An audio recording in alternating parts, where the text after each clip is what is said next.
Alors tout a commencé dans notre nouvelle vie, en fait, au moment des accords d'Évian, parce que c'est à partir de ce moment-là qu'on a su que probablement, à l'époque, c'était pas très sûr, mais enfin, on imaginait encore pouvoir rester en Algérie.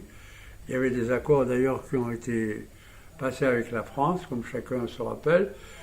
On ne savait pas si on allait contractualiser avec le nouvel État ou rentrer, comme la plupart des internes, en France. Ceci s'est décidé assez rapidement parce qu'il y a eu le massacre de la rue d'Isly et que pour échapper à cette période difficile en Algérie, ma femme est rentrée en France après la tuerie de la rue d'Isly et a été hébergée en France par de la famille. Moi, j'ai continué mon service militaire en chirurgie à l'hôpital de Blida et donc j'étais très heureux de faire cette discipline que j'avais choisie, qui me plaisait beaucoup, jusqu'en septembre 1962. J'ai vécu donc l'indépendance à l'hôpital militaire de Blida. Et je recevais de temps en temps des militaires, des appelés militaires qui logeaient dans les environs de cette ville de 50 000 habitants où il y avait de nombreux régiments ou même des corps d'armée qui assuraient à l'époque la tranquillité de la ville.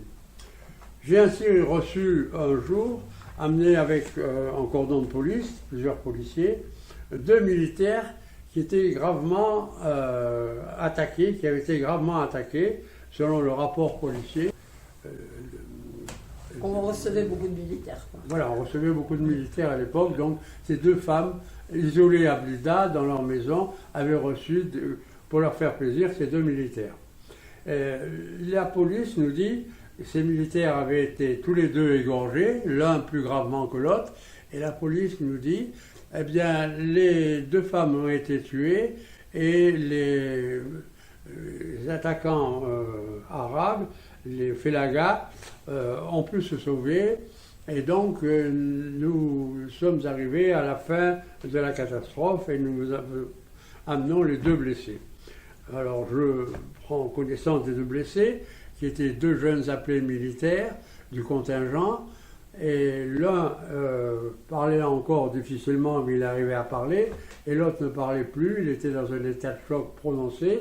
Et comme à l'époque il était facile d'avoir du sang en lançant un appel dans les troupes sur place, je lance un appel d'urgence, et le plus blessé reçoit rapidement des flacons de sang et est évacué vers l'hôpital plus important d'Alger à 50 km. Moi? Non. Quoi? C'est moi. Donc, je suis en train de recoudre le moins blessé de 2 militaires, et pendant que je fais mon opération simple, il me demande, en réitérant la demande plusieurs fois, comment va mon ami? Alors je lui dis, votre ami est entré de bonne main, il est sous perfusion de sang, il est dans une ambulance en route vers Alger, ne vous en faites pas, on va le sauver, et lui recommencer au bout de 10 minutes ou un quart d'heure à me demander comment va mon ami, etc.